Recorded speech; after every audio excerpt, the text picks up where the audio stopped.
Okay. I go.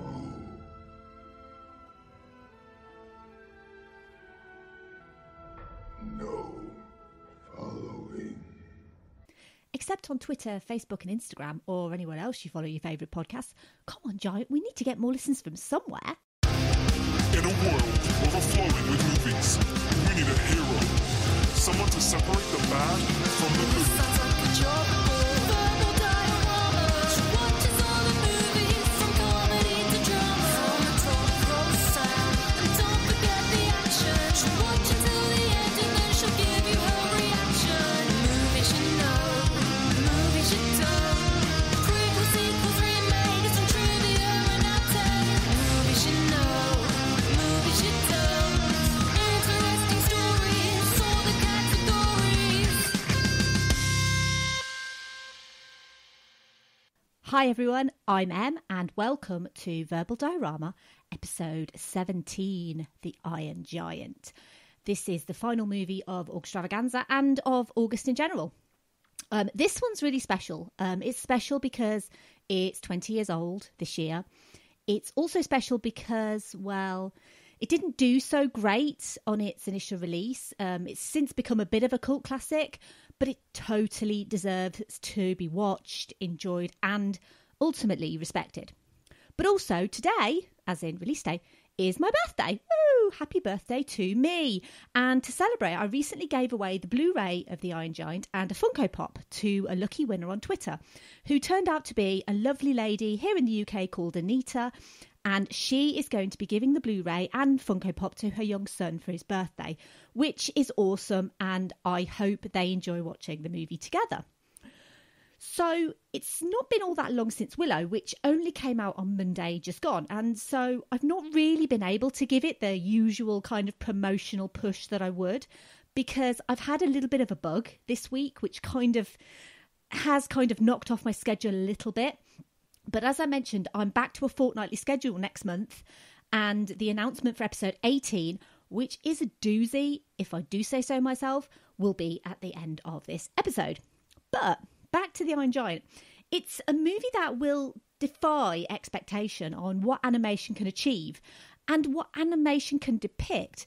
Everyone should know by now I'm a staunch advocate for animation, but animation is not a genre. Animation can depict any genre. And also, animation is not just for children.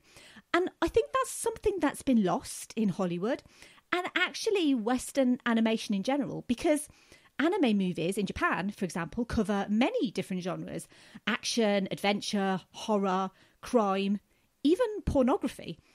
It's something infinitely interesting and frustrating about animated movies that come from Hollywood. Movies that tend to only get released during school holidays, specifically to attract the child-friendly market. A lot of these movies are perfectly fine, perfectly enjoyable, bright and colourful, and great for children who, let's be honest, don't care about the plot or characters all that much. They just want to see nice, pretty pictures. But animated movies should work on the level for adults as well. And I'd argue they should work purely for adults. I'm going to say it again. Animation is not just for children. The Iron Giant is an animated movie, but just to call it that is a great disservice. And I'm going to tell you why this isn't just a movie. It's art. And it's timeless.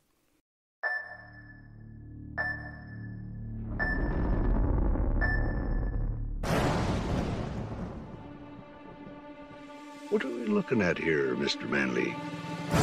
This is no meteor. This is something much more serious. Invaders from Mars. Hey there, Scout. Jack Mansley. You work for the government.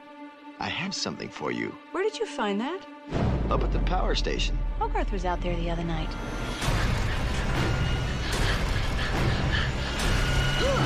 Really? See anything unusual, Hogarth?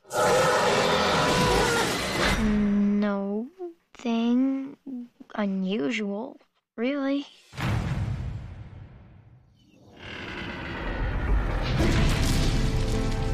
So, I guess you're not gonna hurt me, huh? My own giant robot. I am the luckiest kid in America. Where'd he come from? He doesn't remember. He's like a little kid. Little, yeah. Banzai!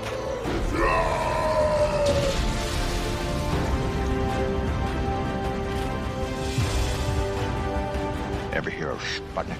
It's like that giant thing in the woods. We don't know what it can do. What are you talking about? You think this middleman is fun, but who built it? The Russians, the Chinese, Martians, Canadians? I don't care. You are going to tell me about this thing, and we are going to destroy it before it destroys us. We gotta show them you're good. You are what you choose to be. I'm Superman. We must stop it at all costs.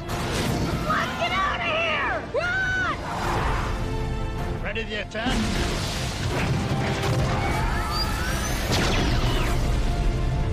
My son is out there! We've gotta help him. Hogarth, no! I'm swimming! Ah! Giant? Oh, God.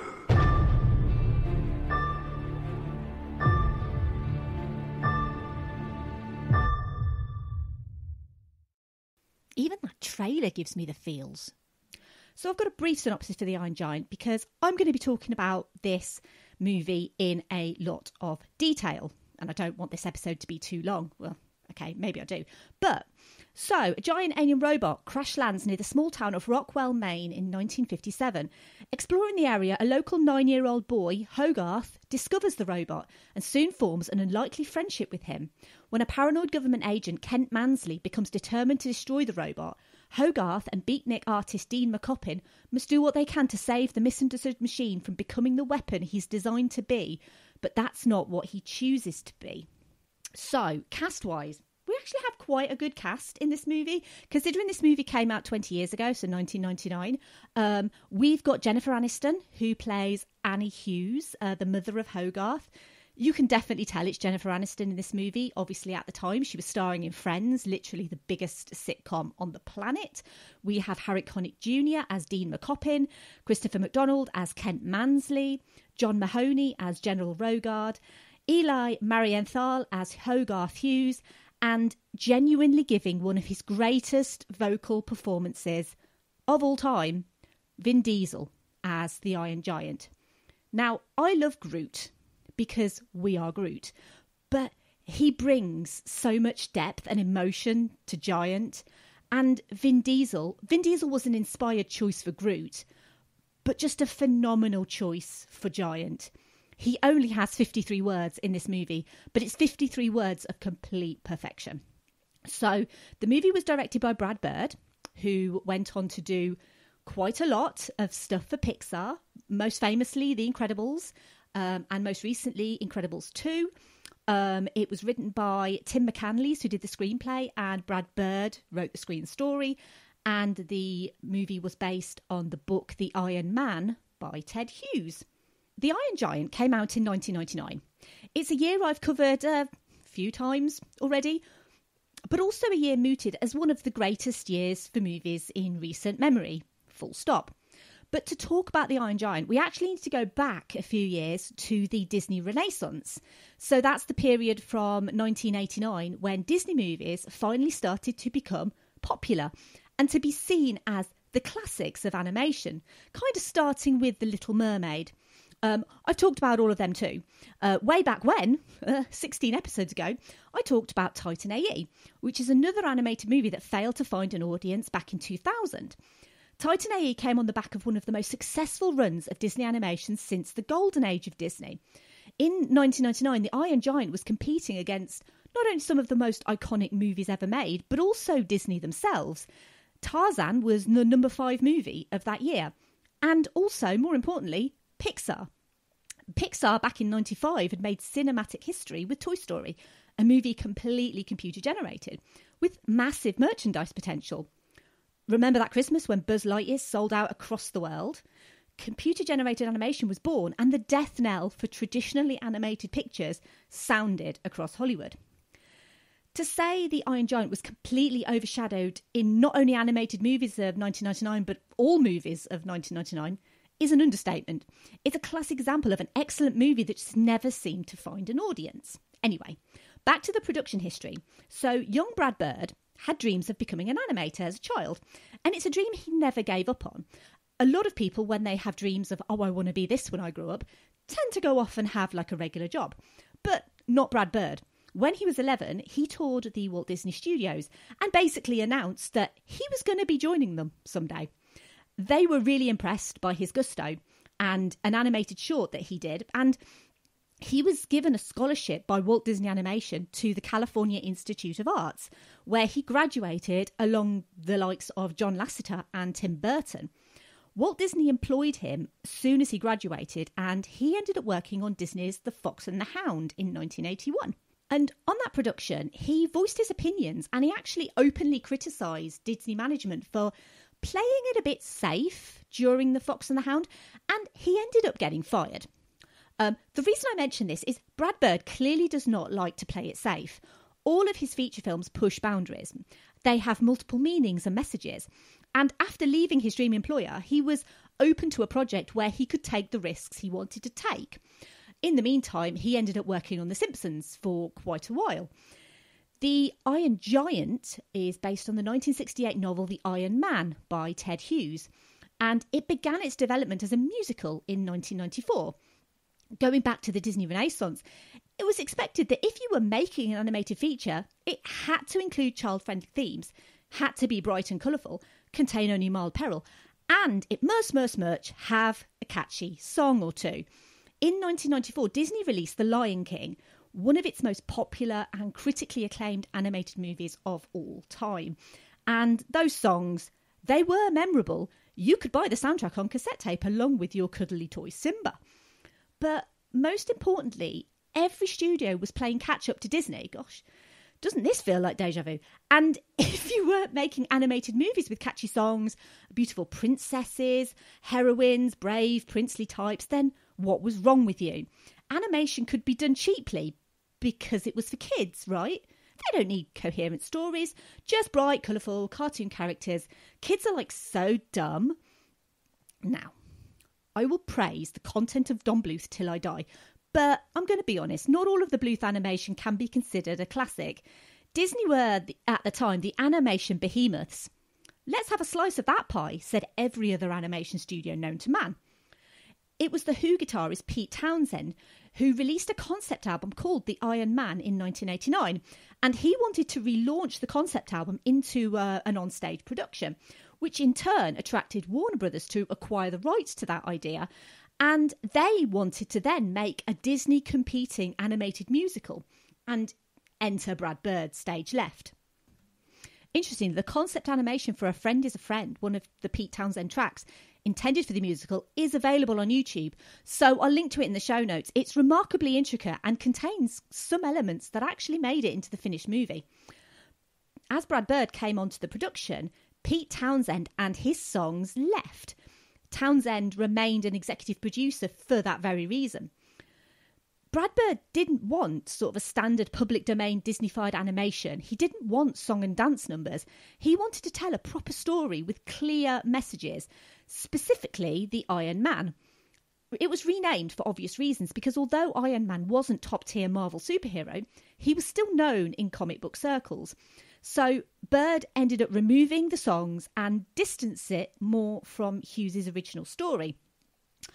I mentioned in John Carter about unprecedented creative control given to Andrew Stanton was probably not the best idea for that particular movie, but in the case of The Iron Giant, it was absolutely the best idea Warner Brothers had. They gave him almost complete creative control over The Iron Giant and the ability to adapt the story as he saw fit. He ended up introducing new characters like Dean McCubbin and Kent Mansley.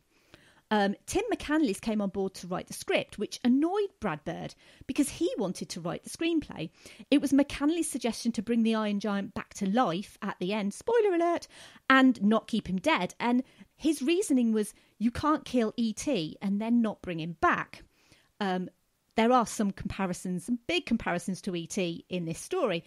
McCanless was given 3 months to finish the script, but he ended up finishing it in 2. The origin of the giant himself was to be kept unknown in order to focus on the relationship between Giant and Hogarth. The Iron Giant was to be a simple sci-fi story based on Ted Hughes' original premise, but a serious story and an important story. Set in 1957 during the Cold War, shortly after the Soviet Union launched Sputnik 1, the threat of the atomic bomb had never been higher. Paranoia was rampant. The US could be attacked at any moment. There was an intense fear of the unknown, fear of a massive foreign weapon that couldn't be stopped. What if that weapon was a gun, and that gun had a soul, and didn't want to be a gun? Even more interesting in the story of Brad Bird himself was that he lost his sister Susan to domestic gun violence a few years prior. Perhaps, in a way, to try and understand his recent loss was to ask whether, if the gun had a choice, would it have fired that fatal shot? What if the gun chose to be something else? What if that gun could learn, could understand, it could empathise? It would be very easy for the movie to introduce Giant as the villain and then turn him sympathetic, like some misunderstanding caused by intolerance and fear, sending the giant metal man into hiding where he meets an innocent boy and learns to become good. What's so great about Giant is he is innocent. More so than Hogarth. The Iron Giant is a child with no idea who he is, where he came from, how to communicate, or what he's capable of. It's the love he gets from Hogarth that teaches him empathy, that guns are bad, but death is not. Hogarth, a lonely, fatherless boy, gets the pet he so desperately wants, but also a friend and, in many ways, a surrogate father. Had Giant been captured by the army, he would have become the monster he feared he would be. Through Hogarth, he learns about the beauty of life, about doing the right thing, about being the hero of his own story, just like the Superman comics Hogarth reads to him, and ultimately going against his programming as a sentient killing machine and understanding his own mortality and his ability for self-sacrifice. It's a story that's been seen throughout history and especially relevant today, with countries closing their borders to outsiders for no reason other than nationality or skin colour. As global and domestic events happen, we react by closing ourselves off, by fearing our neighbours, fearing the unknown. America has an incredibly reactive president right now, very much Kent Mansley, so to speak, quick to judge, quick to assign blame, dare I say it, quick to potentially press that nuclear missile button. Even Giant, when threatened, retaliates with force, and usually ends up confused, upset at his lack of control, like a switch is turned and he becomes the one thing he doesn't want to be. It's that fear and retaliation that causes the potentially catastrophic ending, as the extremely paranoid Kent Mansley orders a submarine to fire a nuclear missile directly at Giant, who is towering over the townspeople. People who were initially fearful of this giant metal man, having seen both sides of his nature, having seen his kindness at saving the lives of two young boys, and his weaponised reaction to being attacked by the military. At this point, reaching the point of acceptance of Giant himself, and also of their own impending doom. There is nowhere to hide from this missile. No bomb shelter is going to save them now. I want to come back to the ending of the movie later because it makes me cry like pretty much nothing else will. And because, honestly, I want to talk about crying. Generally, if a live-action movie makes me seriously cry, I'll probably never watch it again. I don't know why this is. E.T., for example, which, as I mentioned, shares DNA with this movie for sure, I have no intention of watching ever again. I have no desire to sit and cry at an ending that I know will upset me. I've mentioned before my very intense reaction to John Wick. And, Jesus, you know I love you, Keanu, but I cannot watch that dog die again. I just can't do it. Give me the gun fu, give me the butt kicking, give me your beautiful face, anything, but not that dog. I can't cope with it. Animation has the most incredible power to entice emotion, more so than live action, and also to entice you back time and time again. It's something that, with The Iron Giant, I'm constantly wanting to rewatch. I don't care that it makes me cry. It just constantly wants me to come back to it. It's something that live action just simply cannot do. And it's also, I think, why so many of Disney's live action remakes just don't cut it for me. An animated character can express a range of emotions, and then you bring in your vocal actor to express it. But great animation uses visual techniques and music to accomplish a true range of emotion and pretty much all of your narrative exposition without relying on dialogue. It's something that can't always be done, and I would argue probably never done with the constraints of live action. And if you don't believe me, watch the first 10 minutes of Up. It contains hardly any sound, and yet you get to know Carl and Ellie. You grow up with them, you grow old with them, you understand their pain, you empathise with the cruel harshness of life, and then be completely heartbroken within that time frame. That's not just the genius minds of Pixar casting magic spells over your emotions. That's the pure, simple, understated genius of animation right there. And The Iron Giant is no different. Another animated movie which I guarantee will tear your emotions into shreds is Studio Ghibli's Grave of the Fireflies. It's set during the Second World War, and that's probably my animated crying limit, to be honest. It's a beautiful, raw, graphic story about two young children struggling to survive during the harshness of living in a war-torn Japan. Just thinking about it makes me want to weep. Again, not just animation and not for children. It's a powerful war movie and it will absolutely destroy you. But you should definitely watch it. Don't tell me animation is just animation. The ending of The Iron Giant, which will get your tear ducts working overtime, is simply majestic. The themes of heroism, as simply stated as Giant becoming his hero, Superman, saving the small town from the threat of a nuclear missile. It's beautiful, emotional, resonant, and it's pure. There is nothing else like the ending of that movie. It's the best superhero origin movie, I swear to God, you will ever see. It's better than Captain America sacrificing himself at the end of First Avenger, even though he does come back to life at the end. Spoiler alert, you still feel that raw, emotional gut punch. It's incredible. I feel like this episode is a bit mishy-mashy. It's not intentional. I deeply care about animation and specifically this movie, so I'm sorry if I'm going a bit back and forth on this. I'm going to go back a little bit to Brad Bird. So Brad Bird made the decision early to make the film traditionally 2D animated, but Giant himself is a bit of a clever mix of both CG animation and 2D. And he chose this despite the recent success of Toy Story and the 1999 release of Toy Story 2, which was obviously the highly anticipated sequel. He favoured the traditional animation. Do you know what? I think I might just be in love with Brad Bird. He's exactly my kind of guy. He also chose to produce it in widescreen, as many films in the 1950s were. And most importantly, he fought against executives who wanted the Disneyfication. Like a puppy sidekick. Jesus Christ, can you imagine this movie with a puppy sidekick? He fought against a present-day setting. The 1950s setting is incredible. It is perfection. And he also fought against, would you believe, a hip-hop soundtrack. Apparently, The Iron Giant, as it stands, isn't marketable enough. I mean, tell that to Funko Pop or Ready Player One. I swear to God, The Iron Giant is the absolute best part of that movie. And I did enjoy Ready Player One a lot. But as soon as I saw Giant, I was like, yes, Giant! Loved Giant in that. He's only in it a little bit, but he's fantastic.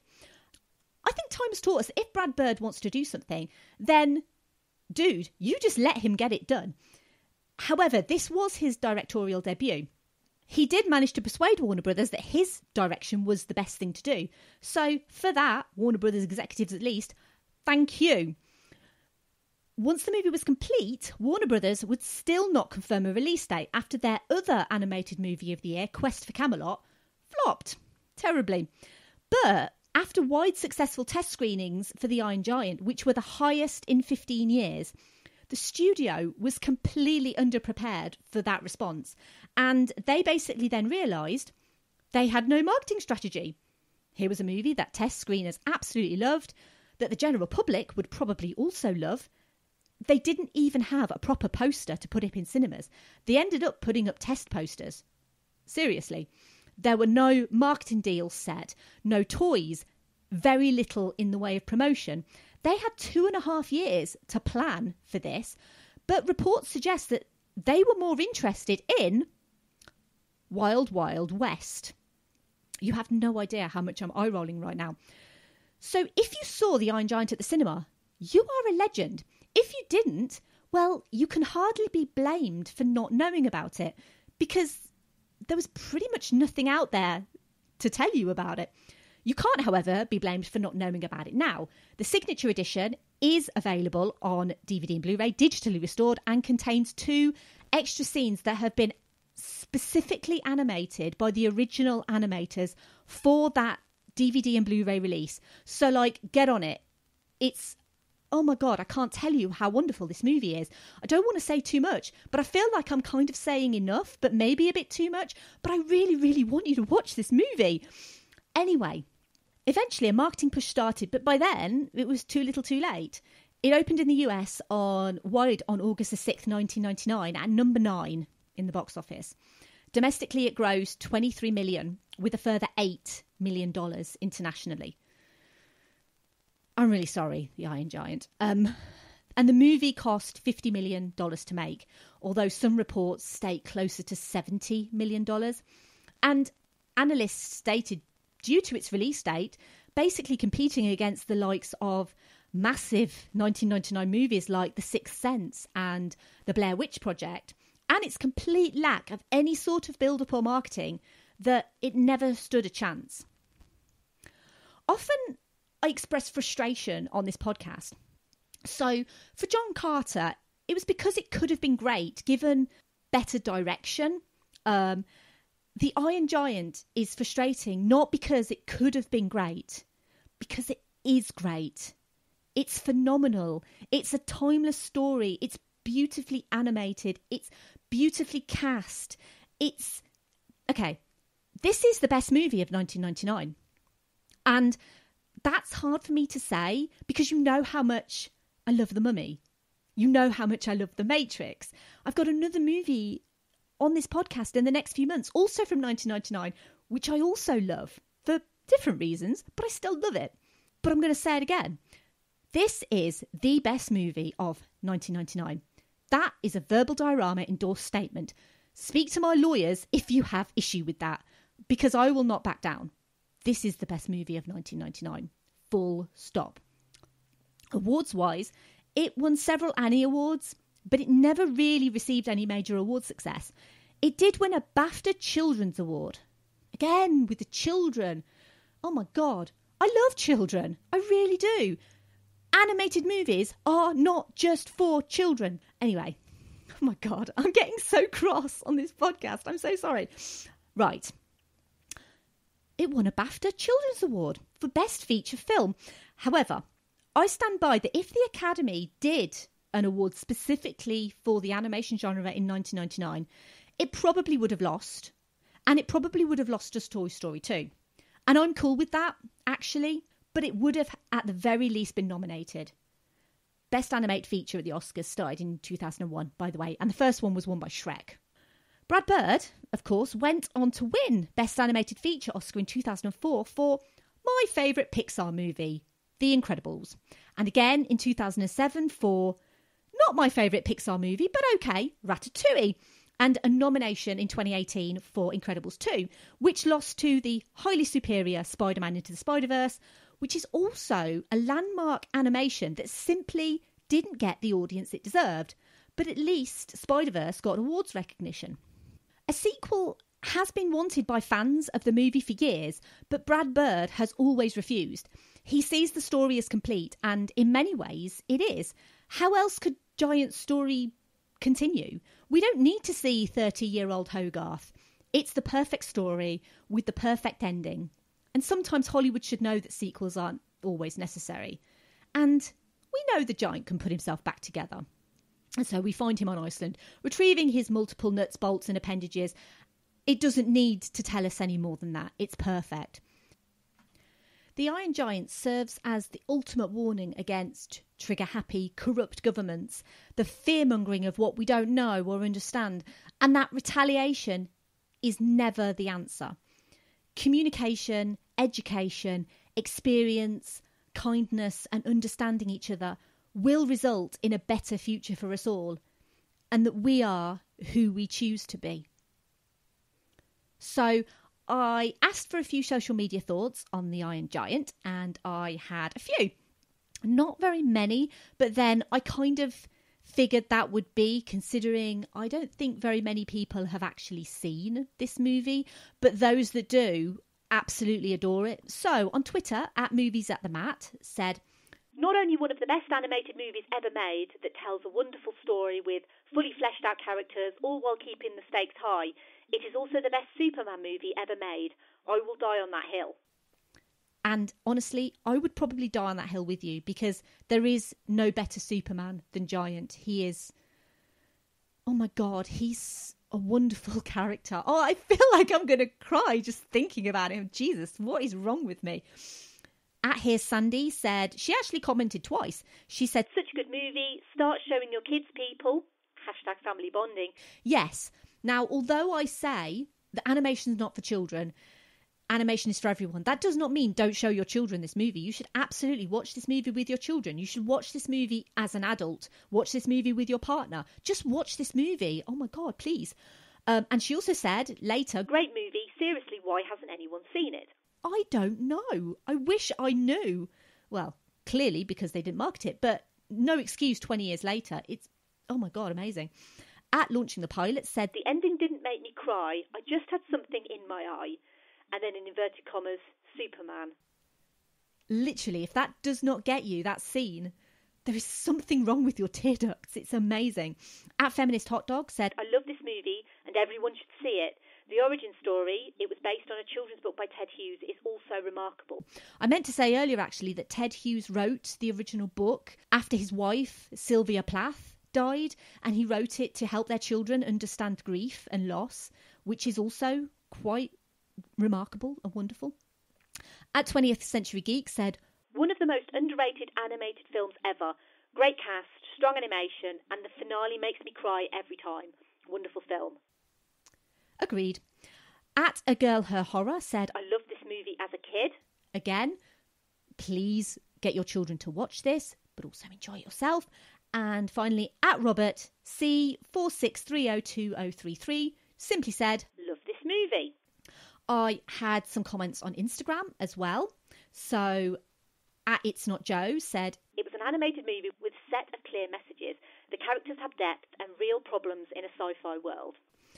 And the Thirst Pod basically loves this movie so much, they commented twice, and in capital letters put, "Such an underrated movie," with like loads of exclamation marks. Yes. So often eclipsed by other animated features, generally, but especially of that time.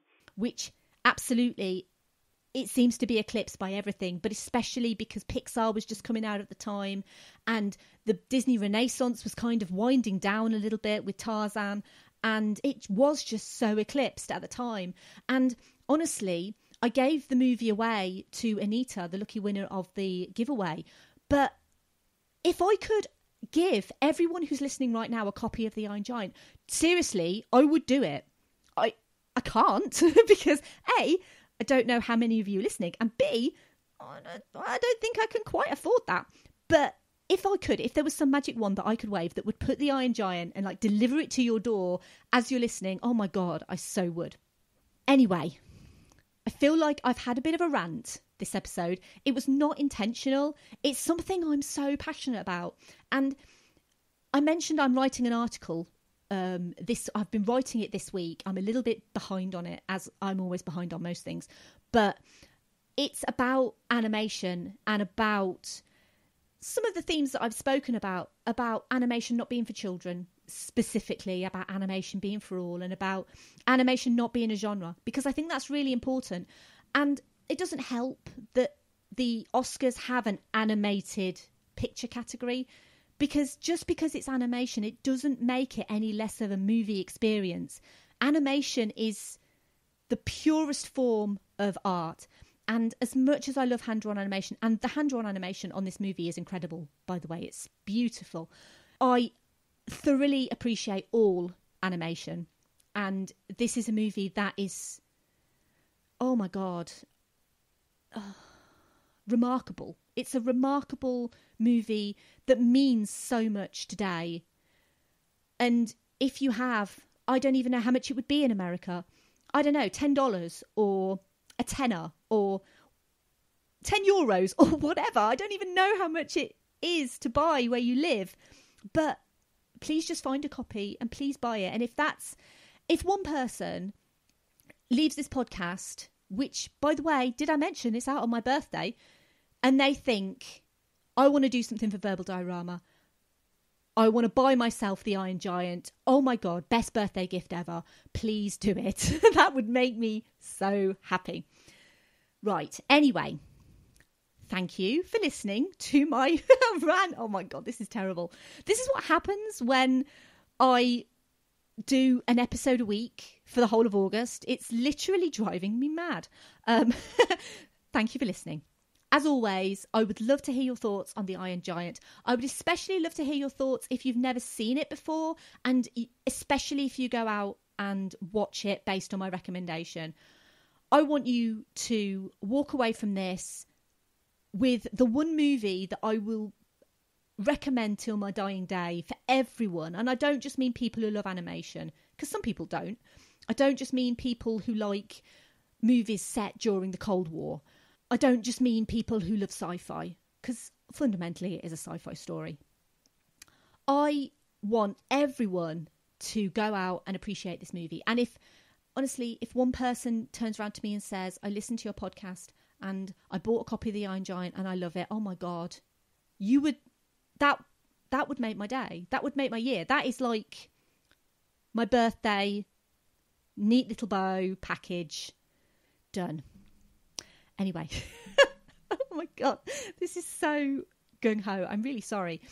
Anyway, so my next episode, I'm going to move on from The Iron Giant now. My next episode is coming out on Sunday the 15th of September, so 2 weeks and a day. And you know I love Edgar Wright, right? Well, you're going to like this. I'm taking on 7 of my evil exes, and I'm going to be talking about Scott Pilgrim versus the World. And boy, what a movie. What a cast to talk about. Michael Cera, Anna Kendrick, Chris Evans, Brie Larson, Mary Elizabeth Winstead, Aubrey Plaza, Ellen Wong, Alison Pill. Literally some of the finest young talent in Hollywood in one movie. I cannot wait. And I'm so excited to bring you Scott Pilgrim versus the World. If you like this episode, even though it got a bit ranty, but if you do, my other episodes aren't so ranty, but this one's special.